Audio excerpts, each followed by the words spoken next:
Welcome back to What Gets Measured, a NinjaCat podcast about marketing, performance management, metrics, and effectiveness, because what gets measured gets managed. I'm your host, Jake Sanders.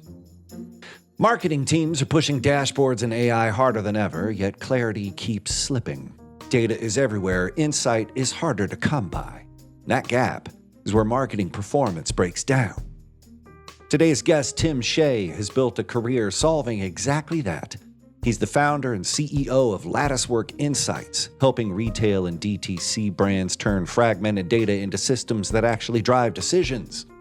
With 25 years across data marketing and tech, working with brands like Facebook, LinkedIn, the NBA, and Pepsi, Tim's seen what happens when dashboards guide the business and when they mislead it. In this episode, we unpack how to connect marketing performance to real insight, where AI is helping versus adding noise, and what it takes to make your data work as a decision engine instead of a reporting tool. If you're looking to dial marketing performance dashboards into AI, you're going to want to hear this chat, so let's go. Tim Shea, welcome to What Gets Measured. How are you, sir? I'm doing great. Jake, thanks so much for having me. I almost forgot where I was. I'm just in a Zoom with my friend, No, it's a podcast. So thank you for finding time. I wanted to start just with a background, Sure. Your story, data and marketing dashboards. I mean, not everybody looks at these things. Fair enough. Even the marketers. So give us like a short story, your elevator pitch, set the scene, what drove you to focus on data and dashboards specifically? 100%. Man, Jake, I've been a software engineer for almost 25 years. That explains it. Yeah, that explains a lot, actually. And I've had a long, winding career in advertising. I actually was working in sales at one point. I was selling someone else's data platforms into media agencies, selling media on the streets of New York City. And had this wild experience where this guy goes, "Hey, listen," he goes, "Tim, I love this data platform that you're trying to sell to us, but here's the problem. We've got like 10 other data platforms that do slightly different versions of what you're talking about, so we're going to pass. We actually don't even have time to log into all these platforms." Right?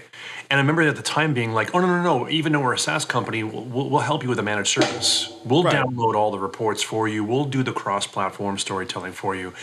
And like security is like dragging you out of the building at that point, and they throw you on the sidewalk in New York.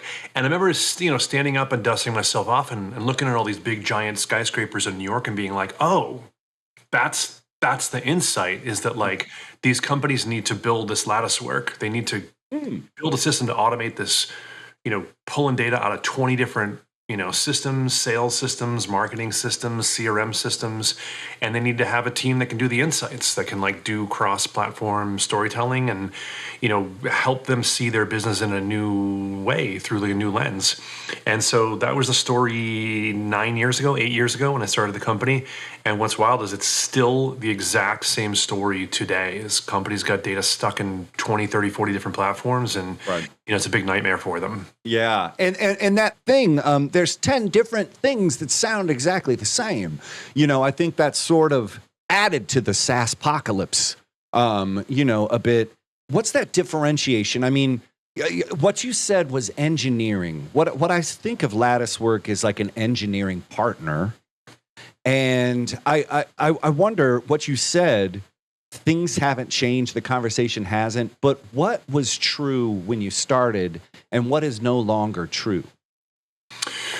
Well, you mentioned SaaSpocalypse. I mean, the number of Martech platforms has gone up like 10x in the last... You've seen the Lumascape, Scott Brinker's Lumascape, right? Dude, I print them out. I would put them on the wall, but you can't see all the logos on them. The logos are too small. You need a jeweler's lens, yeah. And so, it's very hard to be an expert in all 15,000 of those platforms. How do you build software that can accommodate all of them? More and more and more, even in the era of AI, is what people are looking for is leadership.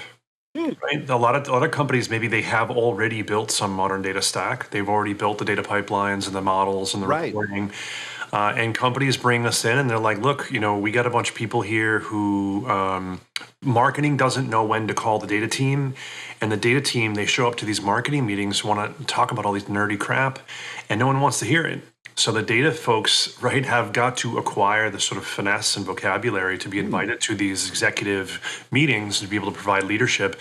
And marketing needs to know when to leverage data and what scenarios is it good? When are they going to use their instincts? Should they ask for a dashboard? When should they ask for something custom? These are very, very hard questions in 2026, and AI really is just making things more complicated for them.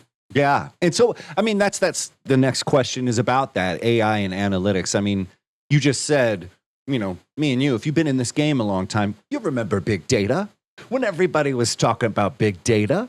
Now you got AI, which is really just like good software that does stuff. That's kind of what I call it. Still is, but it's changing. It's moving. It kind of does feel like a new ball game. My question is, what do you think AI has provided for marketing analytics long term? And what do you think it's preventing us from doing in the short term? Yeah, I mean, I think you could run the whole podcast just on this one question alone, right? I think maybe I know it's a big one. It's a big one. I mean, in many ways, I think AI is producing maybe bad software and bad outcomes. And I think in many cases, it's a multiplier of what you got internally. Sure. So if you've got these unicorns internally, the unicorns can be 10x more unicorny, right? If you've got a bunch of average folks in house, right, all of a sudden it's like someone made the analogy of like asbestos or like caulk. You kind of have a crack in the thing, and it kind of fills up. And so people are producing these, AI generated reports, and it's just filler. There's nothing in them. As they talk about uncanny valley, people don't want to read a report generated by AI. There's nothing. There are no insights in there. So sad is knowing what we know in the dashboard game. Not a lot of people look at them anyway. They look at you. They look at them when they want to yell at you, and then they don't know what they're looking at. So that's where I'm saying we could unfold that. But yes, I agree with that. Software is cranking out. Did you need it? It reminds me of the app era. Everyone says we need an app. Do you? To do what? And then do you want to maintain apps? It's not that you don't want it, but can you maintain it? That's right. And so maybe there's a bit of that maintenance. I want to go back to something you said. We landed on the app thing. Data stewardship, the data types, they need more, marketability. And the marketing people need more data skills. Talk to us in the room right now. Say you have some data people on one side of the room and you got some marketers over there. Like, what is your TED Talk advice to the room? Like because the data people are like, what do you mean? I'm just in these models. I'm just in these math. And then the marketers are like, sales is breathing down my neck. If it doesn't have to do with the pipeline, I'm not talking about it. So how do you be a marriage counselor right now?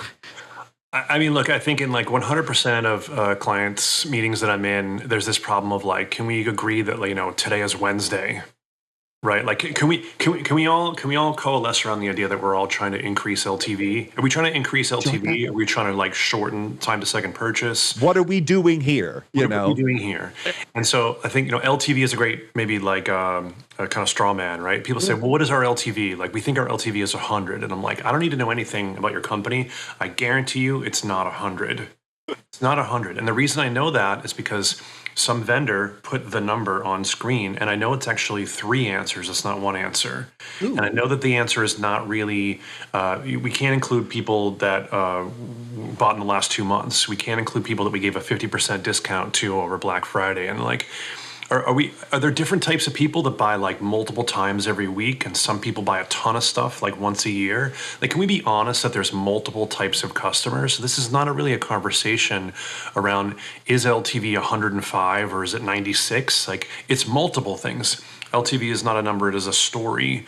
And so, we want to help people rally around their true north metrics and say, if what matters is getting the big LTV customers from 120 to 130, because we predict that maybe that's where their ceiling is, let's talk about what the marketing is doing to move those numbers. Did the thing that we did last week actually move the needle? That seems like a fair question that we can all coalesce around. And time was another thing. Like, how do you measure LTV? In a similar way, it seems like a lot of measurements are frozen in time. And most people don't think about that. They're looking at that dashboard like it's a like it's a pulse monitor in a hospital. You know what I mean? And you're like, hold on now. How do you get people to sort of widen their temporal ability to measure things? Because what you said, if it didn't work last week, scrap it. But that's not 100% true. There could be things that are working on 3-month, 6-month increments, ad groups that need to run a bit to get some steam. And if you have somebody who's like, I'm looking at this like it's the pulse, how do you separate statistics from pulses? Oh yeah, and absolutely. I mean, I think, look, in retail and D2C, they say, 80% of customers never come back, right? It's sort of like state of the union. So, 20% of your customers will return. The lion's share of them don't care. They didn't like your product. They're fickle. And you're under extreme pressure on Black Friday to drive revenue. And so everyone is offering 20, 30, 50% off. And so there's a big question as to whether, did you just steal sales from October and December to boost your numbers in November? And are those people not coming back again till next year? Did you just attract a lot of unloyal customers? And were you profitable on those people? And said, listen, we did 30 million in sales on Black Friday, and you're like, was the profit margin decimated by all this marketing activity that we did? How long will it take to pay off that CAC debt? Are we going to spend the next 2 quarters paying off all the debt that we accumulated during Black Friday? And so these are extremely illuminating questions. People start saying, hey, this chart that's going up and down on the dashboard, I'm like, guess what? It's going to go up again, and it's going to go down again, and it's going to go up again. But can we agree that we got to stop giving 50% off on Black Friday? Like, maybe that's what we should be rallying around. Well, and that's why I think it's important, that long-term benefit of using AI to look at analytics. Amazing. Short-term stuff, you have to be much more cognizant of it, because those are the more pressing questions. What's happening now? What's happening now? I love that you are thinking of debt, of action. Where'd that come from? I mean, obviously you're working with the NBA, UFC, Pepsi, Reddit, but did that come from hard experience, or did you have a sense from all of that experience you had before that helped you kind of tighten this? Yeah, I mean, I think domain expertise is like the biggest thing, right? I think, like domain expertise is the new oil. Everyone, the big data is the new oil. I'm like, let's just be honest, like leadership is like more important than how much data you have in-house. Wow. I think as a software engineer, we are trained to think of like things are right and wrong. We are trained to like go for the, well, actually, let me prove to you that I'm maybe like the smartest person in the room. Well, in reality, a lot of companies struggle with things that you are not expecting. Pick any customer on my portfolio, they are all snowflakes. One of them is selling on drops. One of them is crushing it in store, in retail. One of them sells subscription. And so to come in and say, oh, you got to have a LTV CAC ratio of 3-to-1, like that's the determining factor in your business. And they're like, no, hold on. We spent 10 years building this business, Tim. It's actually what we found is X, Y, and Z. And so being in the room in a lot of those conversations allows me to walk into a brand new company and show up with some humility and also a lot of, battle scars and knowledge. Like, you're not shying away from these conversations. Is that some of the advice? Go back to that room where the data people and the marketing people are here. Is that some of that advice that you might hand over to them? Is the scars are important, and you have to push yourself to be in positions where you maybe are challenging, or I don't know. I mean, because I thought what you were saying was really interesting. I want to prove that I'm the smartest person in the room. I think it's something, I want to prove that I'm not the dumbest. Maybe that's what's really like, that's the engine behind people. Like, you think you might be smart, but what you're actually trying to do is not look dumb.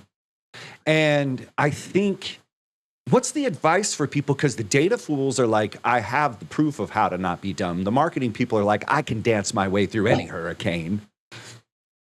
What's your advice on them in the way that you've had to have challenging conversations where you had to sit people down and say, yo, look, this works for you, it might not work for you?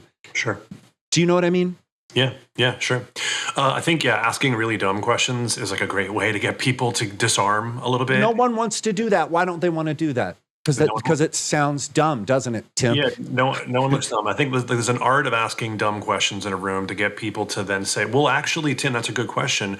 I've been reading the Wall Street Journal and we're being gaslit to think that AI is the solution to all of these problems. Tim, you're on the outside. You're on the outside. Like, what are you actually seeing with regards to AI? I'm like, well, I'm actually seeing that, 90, 95, 100% of AI initiatives fail. They die on the vine. People are burning cash on these initiatives. And unless they have AI experts to come in and build these, solutions for them, everything that you were reading in the Wall Street Journal is not going to come to fruition. And so, I'll come in and be like, hey, guys, have you guys been playing with ChatGPT at all? Has it given you any good ideas? Have you guys found any initial ways of potentially using AI in your business? We are selling to customers in a store where there is clothing on a rack. Is there AI in the store with them, like helping them along the way? Don't you think it's a little bit odd that maybe this is a premature technology to be putting in here? Could we maybe go back to the how are we doing versus Black Friday? Like, could we maybe go back to those questions? Might seem more pertinent than which agentic framework for them to use. Right. And I mean, and that's the other thing about AI and expertise. It goes on to this next question. If people are thinking, oh, yeah, earlier we said the reason why you're not going to get what you want from off the shelf LLM. NinjaCat just did some original research. 54% of marketing leaders that we asked in this user evidence, survey said that 54% said they're using off the shelf AI for analytics.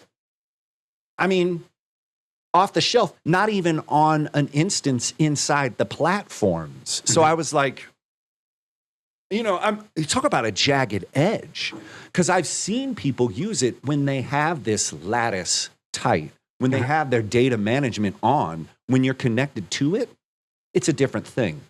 Yeah. So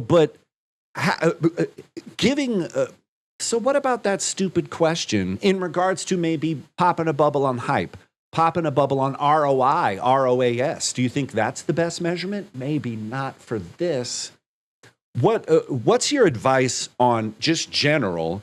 How do you get a dumb question through without looking dumb? Just generally. I think that would be really valuable. I just really want to understand like what it's like for them, for like a super smart CEO or COO at like a 20-person company that's growing like crazy. They're making 10, 20, 50, $100 million in revenue.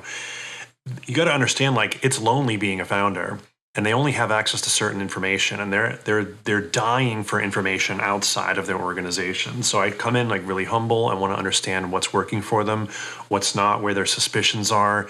A lot of their suspicions, you mentioned ROAS, we often talk about return on advertising spend. I come in, I'm like, listen, analytics is not necessarily a cost center. It should be creating revenue for you guys. There should be a sense of return on analytics spend. There should be a sense that when you go to the data team, they are providing you a new lens on the business. They are reframing things in a new way so that you see growth opportunities, that you see that there are efficiencies that you are overlooking, that there's water's leaking out of the vase. Like let's plug all these holes. So I think there should be a real sense that, when you invest $1 in analytics, that you're making $2 back or $10 back in the same way that you spend on marketing, you expect a return on that marketing spend. So, and I had Malcolm Hawker on the pod a while ago. He's this big chief data, big wig guy, wrote a book about data leadership. And one of his thoughts was, could you sell the data? Could you put a price sticker on data? Because if you can't, what's it worth? And I was like, damn, because data professionals, maybe marketing professionals too, think education is the problem. They just need to know about how marketing works, about how data works. And to that point about the CEO just being lonely and being like, you think I need to learn how marketing works? You think I have time to learn how data works? I hired y'all to help me, and you're saying that my education level is the problem. No. How do you sell it? So, and that's where what you said about AI and being a profit place where you can unlock optimizations. I was thinking AI and expertise, if anybody can create the dashboard themselves, they can just do a dashboard, whatever. How do we as marketers bring value to these dashboards? Like when you're saying new lenses, how do you get people, primed to see that? What's the role of expertise in AI?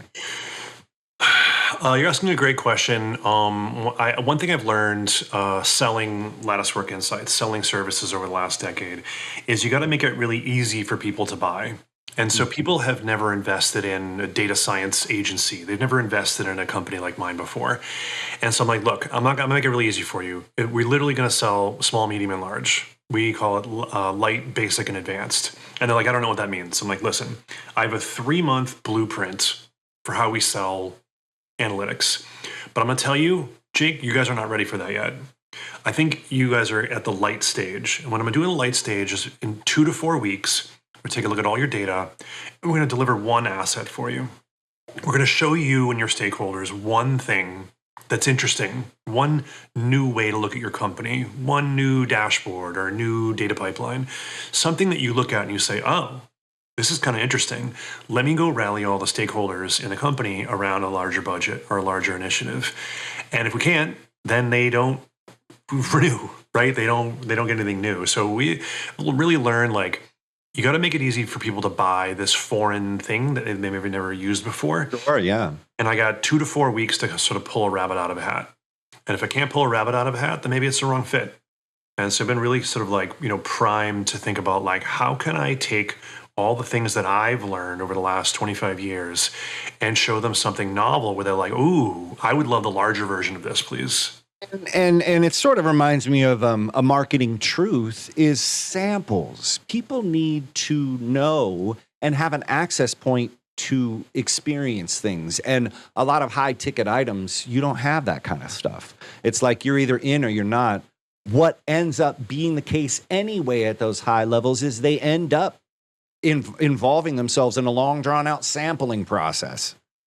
So you could maybe get ahead of that, get it tighter and drilled in just based on one part. And what you said, rabbit out of a hat, this POC, this demo world that we're living in, I don't know if you're really pulling rabbits out of the hat if every time you're meeting someone, getting to know a new data set, new taxonomies, new ways that these people are thinking, how meeting new just data types and learning through that. That's what I've sort of understood as the role of expertise in AI is to be consistently learning every time you're engaging with anything because you're never really sure. I think it's like rabbits out of the hat. Well, forget the rabbit, forget the hat. No, save it. Save all these things. And that's where this next question is, okay, you saved it all. You got your .md files. You got your AI cron jobs. You got but now people don't have time. I just don't have time to get into it. There's all this stuff. The crank is at 11. I never have time to explore data sets. Even without AI, people said, I don't have time to explore my own data. You're like, okay, well then just give it to me. Or don't even have it. I want to know how you personally, this is a question I'm going to start asking more people because I'm really obsessed with time management. Are you blocking time? And then you must have heard 1,000 times in client meetings, we don't have time. So talk to me and rap to me about personally how you do it, and then what your advice is to people who say they don't have time. Do they have time to learn about AI, learn to evolve? I would just say not specifically. It doesn't have to be about AI, but that's the main thing that now, in NinjaCat, people are on board, but then they're like, I still don't have time to explore. And you're like, well, how can we fix this? I'll give you kind of two-part answer. I think one is giving people the carrot. And so there's a sense with founders that there is a stalemate in their company. They say, listen, we know what our profit margin is. We know what our LTV CAC ratio is. We've had 1 million vendors. Like I wake up every morning and I got 75 cold emails in my inbox. And so like all hope is lost. This is what we've got in front of us for the next 10 years. And I'll be like, okay, cool.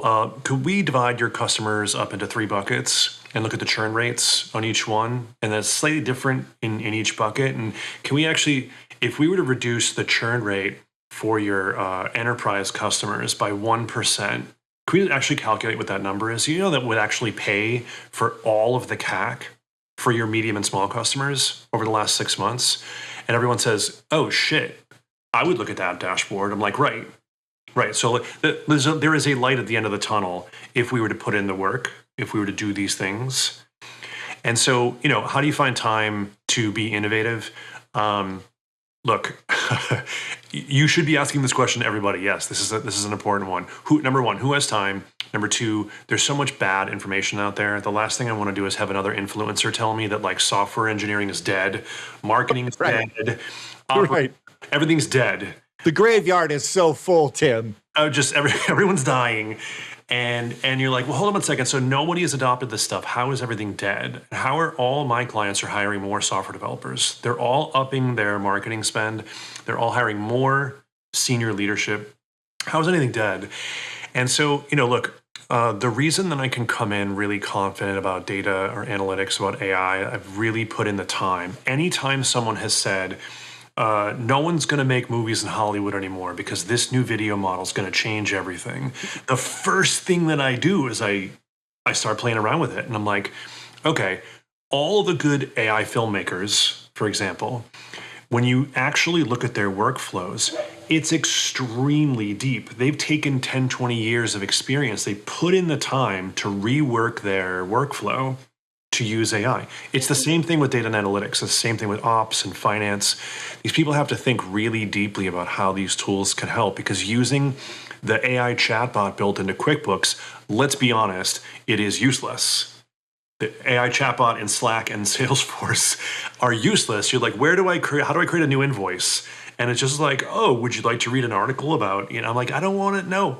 But I mean, and that's where a lot of the disconnect is because I get why y'all aren't having good experiences, because you're not using it right. You're not even in the right place. I love that idea of they'll find time if it's worth looking at. That's right. A lot of people, and I've figured that out in certain marketing conversations, because they always want you to do things creatively, which means cheap. But sometimes when they find a good idea, all of a sudden they have money for it, and you're like, so the money shows up. The views show up when you show up. And maybe that might be the key here is, I love what you said, get dumb in front.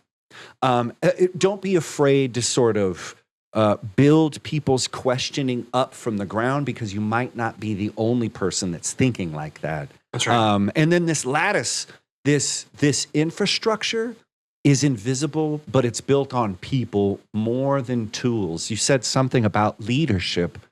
Speak a little bit more. And then we'll release you. Leadership. What is that? A lot of people are like, I'm waiting for leadership to do it, or leadership, like you said, is lonely and burnt out. And so it's like bad leaders. That's not going to get the conversation going either. What do you think the advice should be to someone who feels like they want to start taking more on with the dashboard maintenance and making it better and stronger and insightful and view-worthy, but they feel like they don't have leadership or support? What's the upward leadership advice? And then is there any thoughts for the leaders out there that are just like, bro, I'm lonely? I mean, I think that there is this sentiment that everything just became really easy with AI. Right? Yeah, right. And that's not what people are feeling. That's not what people are sentiment feeling. Is out there. You're right, Tim. Look, there's let's be honest, like AI is one of the most interesting, innovative, disruptive game changers in our adult lifetime. For sure. The only problem with AI is that it doesn't work. And we are being gaslit to think otherwise. And there's a lot of people that are gaslighting you that have a lot at stake. They have $1 trillion investment in this technology. There's a lot of influencers who are cashing in on creating software developers are dead. Podcasters are dead. They'll never dead. They're they're all Oh going to no. be they're going to be podcasters. And the reality is when you hire a 25-year-old in 2010, when you hire a 25-year-old in 2026, it's the same phenomenon. These people need mentorship. They have a lot of energy and enthusiasm and new perspective to bring to the company, but they need mentorship. They need guardrails. They need leadership. Aside from any time maybe in history in my adult lifetime, we have never needed leadership more. And so I think it's time for people who are in positions of power to speak up and speak the gospel of experience, of like, hey, this 25 years of experience is actually extremely valuable, more valuable than ever. Because if you were to vibe code a piece of enterprise software, I mean, best of luck to you. Best of luck. Right. And that's the thing. Like, AI doesn't work point, but unless you work, you have to work, then it works. Like in that survey that we just did, the one thing I found is AI maturity is a reflection of organizational maturity. Sure, 100%. That's where it comes from. The good teams are getting good results. The siloed teams suffering under that. But I really loved what you said about leadership. What's the thought to those people who feel like they don't have a leader when you're saying, how do people grab their own leadership bootstraps? How do people come up in a big organization? How do they show that how do they upskill? How do they figure out like what the route is to the top of the mountain? I guess it's sort of like you're playing this game, and I agree with you. It's like coaches, the referees are almost not here, so the players are making the game. How do you feel like, oh, well, you can't tell me what to do? I think that's a lot of things that are stopping. Like, oh, you're a ref now? Oh, you're the coach? We're all players, bro. So what do you think is that, like, do you feel hubris when you're like, I'm a leader? There's some kind of animosity there. I think so. A big basketball fan. I used to play a bit less street ball when I was in like junior high school. You go out there, pick it up. I'm 6'3". I'm doing the behind the back. Yeah, Tim.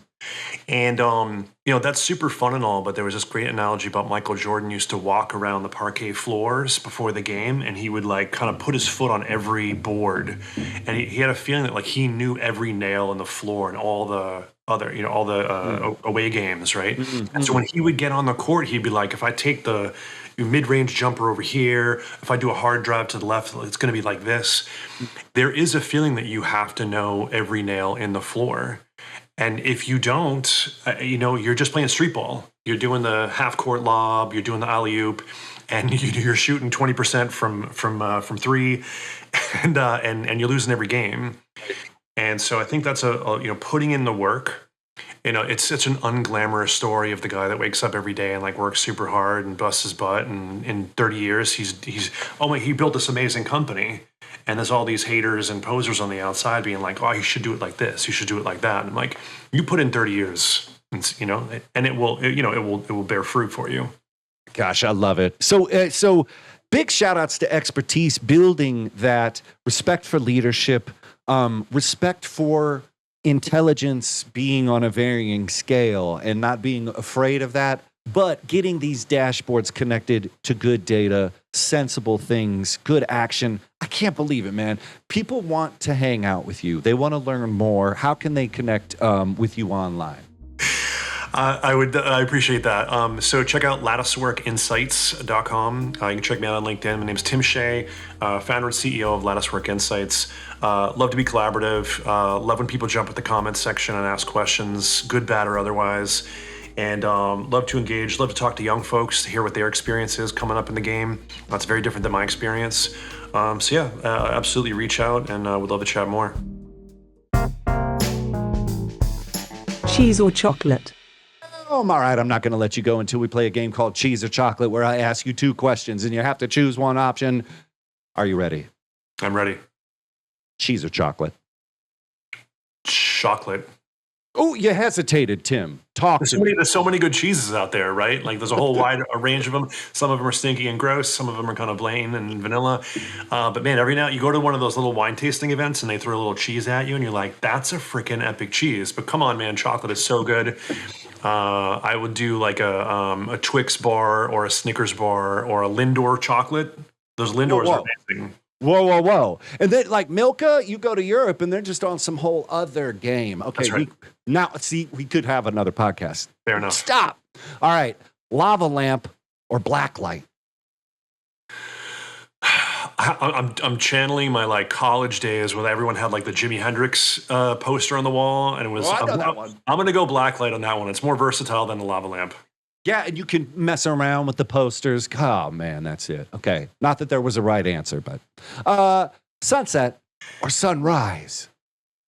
Sunset. If I never see a sunrise, I have 2 young kids. If I never see another sunrise in my life, I'll be a happy guy. It's like, we don't have a choice. I'm up before that motherfucker. You have kids as well, or? Oh, yeah. I Okay, mean, it's now, it is what it is. But I wake up before alarms now. Like, I miss these days. Okay, you're right. Sunset, you can enjoy it. Aristotle or Aerosmith? You know, Aristotle never wrote any of his own stuff, right? Because it was like Socrates was interviewing him. Socrates, and so all the Socrates stuff, and then Plato came after him.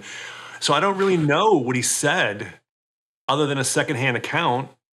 And so I'm going to go with Aerosmith, especially the old school. Love It in an Elevator is not too bad, but like the old school Aerosmith I'm down with. I grew up in Boston too, so I'm in. Come on, so you get it.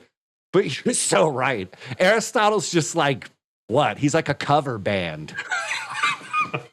Oh, God.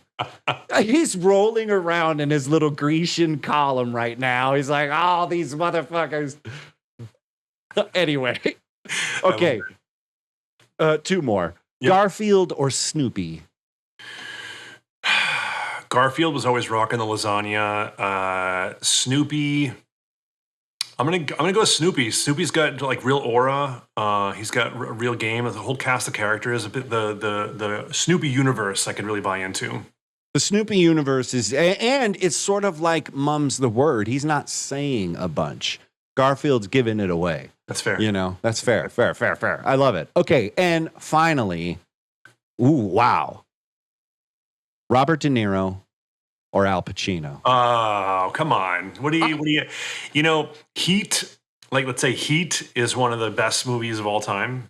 They right? gave it to us. They knew what we wanted. That was our Reese's Peanut Butter Cup moment. Like we're gonna pit them against each other, and oh man, I'm blanking. All my film nerd credentials are going away. What? Michael Mann, Val Kilmer. What do you need? De Niro kills Pacino. No, Pacino kills De Niro in the scene with the airplane at the airport. Oh no! Oh wait, no. Wait, who's the cop? No, Pacino kills De Niro because the good guys win. The cop wins. Or man, that's the whole thing. We all remember that who's shootout. Good, who's bad? Okay, no, that's so. But you didn't choose one. I'm going to go with Pacino. You know, Glengarry Glen Ross is probably one of my favorite movies. He plays an amazing sales guy in Glengarry Glen Ross. And Meet the Fockers, I felt like De Niro took a turn for the worst. I lost all my credibility right there. Meet the Fockers was not my thing, and De Niro lost me. Tim's saying the real stuff here. He's going to tell you the truth. Listen to Tim.